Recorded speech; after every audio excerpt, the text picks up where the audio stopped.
Coming back into the Philippines after 11 days in America was a welcome sight. I came back a changed man. The biggest change was realizing how much I had changed. Now, at that point, I'd been in the Philippines for 2.5 years. I'd become quite comfortable with a minimalist mindset. It's one thing to know, accept, and embrace the changes. I knew that I'd changed a lot. It's clear in all my videos. But until I went back and lived the good life, the American dream, I had nothing to gauge how much I had changed. When I say minimalist, material possessions are just the tip of the iceberg. My son and daughter-in-law are like the poster children for the American dream. They have the mini mansion and those types of things, and when I stayed there, I had the entire second floor to myself. Now, they're definitely the upper end of upper middle class. Now, they live in a pretty upscale neighborhood, and the area is so new, there is no public transportation out there. So the first thing I felt was trapped, because usually when the spirit moves me, I just get up and go. I really don't like borrowing cars either. So when I was getting around, I was driving either a Mercedes or a Grand Cherokee. Now you'd think at that point, on vacation in the States, beautiful house, beautiful cars to drive in a wonderful area, you'd think I would be feeling all warm and fuzzy. I can tell you the first emotion that I felt strongly was anxiety. It became obvious very quickly that I was going to end up being a burden on my kids, and there's no way that I wanted to do that. It was very important for me before I came not to be a burden. And I had 5 things I needed to accomplish on this trip to America, and just assumed that I'd be using public transportation. Thank goodness for my daughter-in-law, she had the day off one day, and in an afternoon, I got 4 of those 5 things accomplished. So now all I needed to do was sit there and wait for my passport to arrive. So one day I'm sitting there, I noticed a Salvador Dali that I'd given to my son. Now, I'd gotten this from my stepfather when he passed away, and he'd gotten it from Salvador Dali. Now, there was obviously a monetary value, but also a sentimental value. With a little bit of mixed emotion, it occurred to me I was glad that it was not in the Philippines. All my life, I had been raised to accomplish the American dream. Good work ethic, higher education, work hard, set goals, and accomplish them. And if you're lucky, retire early rich. So I guess I was fairly materialistic from the start. Winning was always important. In those days, they didn't give out participation trophies. And if you were the first kid in school to have a Samsung or an iPhone, that was winning. And the phone was the trophy. I guess that's how I looked at things in those days. And the things that I accumulated in my life were like trophies. Furniture, houses, artwork, cars. A couple years ago before I moved here, I spent a lot of time and energy trying to find a container at the right price and so on, so I could move my possessions with me. Truth be told, so much of it would just be silly looking here. And if I did have it here, it would take up probably 50% of my income just to house it all. And that sounds like everything would own me. And it's a big change for me. So a lot of you are probably saying right now, I'm not giving up my shit to become a minimalist. Well, this video isn't about giving up anything to become anything. This video is about my experience and the unintended consequences of living in the Philippines. This is how today I'm a much happier person, and being in the United States and having an opportunity to reflect back on how much I really have changed. That being said, it would have been a pretty jagged pill to swallow if I'd set out to do that. It just happened over time and came about naturally. I reluctantly left a lot of things behind. I had absolutely no interest whatsoever in becoming a minimalist or becoming the person that I am today. I couldn't even pronounce minimalist, and if I could, I never would have used the word, except to say what I didn't want to be when I got here. I was enjoying my freedom one day. I think I was riding on a bus somewhere, looking at the beautiful scenery. I was just thinking about things, and I realized no longer needed to take care of all that stuff. I was free just to go anytime I wanted to.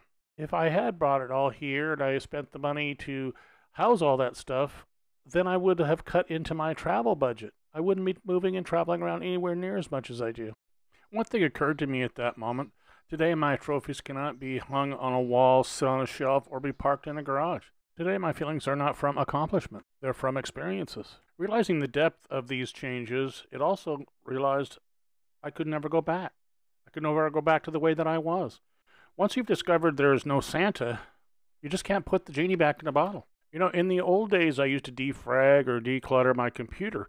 Otherwise, it'd just start running slow. Seems like this is the same thing that's happened to me since I got here. I just don't have as much occupying my mind anymore. Because life became so simple, I became more competent at it, which gave me more confidence.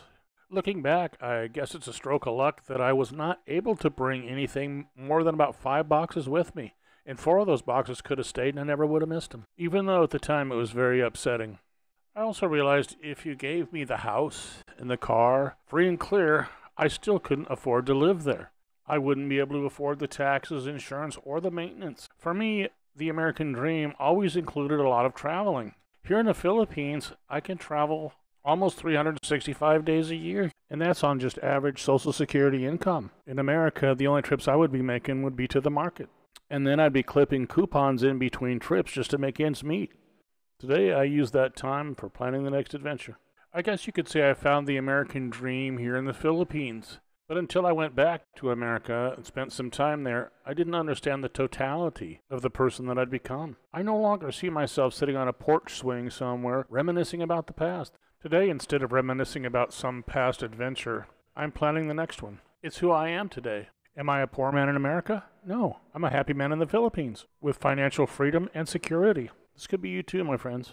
Imagine that feeling of joy you felt when you first left home. All that freedom for the first time. I never thought I could feel that way again, but I feel that way again almost every day. This is my do-over today with all of the experience from my past to draw on. I owe a lot of this to the Philippine culture and living in the province. Living in the province, I really haven't felt that much Western influence. I think that's one of the difference between me and a lot of other vloggers is that I have a province experience as opposed to a city life experience. It was a full year and a half from the time I got here until I went to Dumaguete and started meeting other expats. For the first year and a half, I didn't even know anybody in the Philippines who had ever lived in America or the West. I had no outside influences anywhere in my daily life. Everything I've talked about in this video has to do with how I've changed since I came to the Philippines and how lucky I am to have had this experience. Almost nothing in this video ever occurred to me, nor did I aspire to it. Now, 6 weeks ago, I knew I was a much happier person,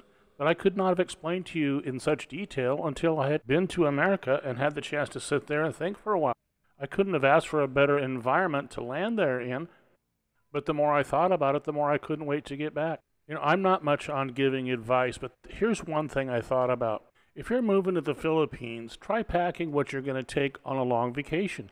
If you're not sure what to take, what not to take, you don't want to regret, get a bunch of Balikbayan boxes from LBC. Number them 1, 2, 3 through however many 10 boxes, whatever it is. Keep an inventory of what is in those boxes, and then you can have them shipped accordingly. Ship me box number 1, number 4, number 9. When you get here, you might not like Cebu, you might not like Dumaguete, you might not like Porac, and you don't have to ship everything you've got all over the place until you find the right place you want to land. It's all about freedom once you get here, my friends. Well, that's what I've got for you in this video. I hope you've enjoyed it. Please like and subscribe.